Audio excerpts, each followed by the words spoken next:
guys, so this is the Harbor Freight, I think 2 horsepower dust collector. I used to have this unit set up in my old shop, but this was in a lean-to, so it kept, I didn't really hear the dust collector very much. And I never had this set up. I just let it blow dust out to the lean-to because that was just wood storage.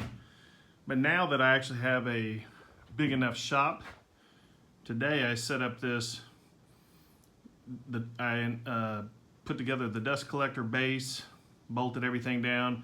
This is the plastic bag that came with the unit, and then the bag that comes with it is a 5 micron from Harbor Freight. I went ahead and upgraded to, I think it's a 2 micron bag from PowerTech for less than 30 bucks. Just keeps your lungs safer. So I'm pretty stoked.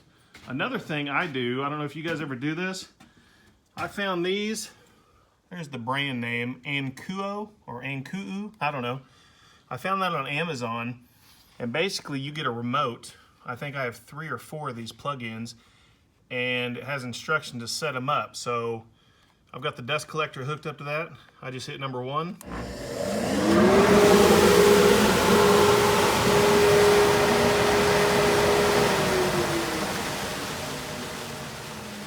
I was using that at the old shop because I really had to squeeze in everywhere, but this is going to be great so that I can do dust collection wherever I am in the shop.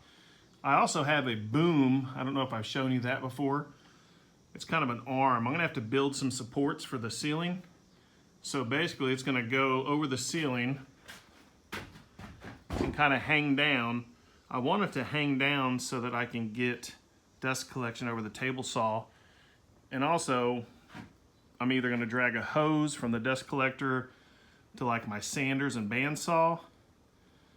I don't know if I'm going to pipe something on the ceiling or just have one of those flex hoses. I saw those where they can extend like 30 or 40 feet. That would probably work for everything I use. And then here's the mess from the weekend. That's all the boxes for the mini split. I'm not going to throw those away until the unit works for at least a week. Then, you know, my Harbor Freight box. So I'm still in trying to get all my tools over to the new shop. So it's a work in progress. What are you guys doing this Tuesday? Have a good one.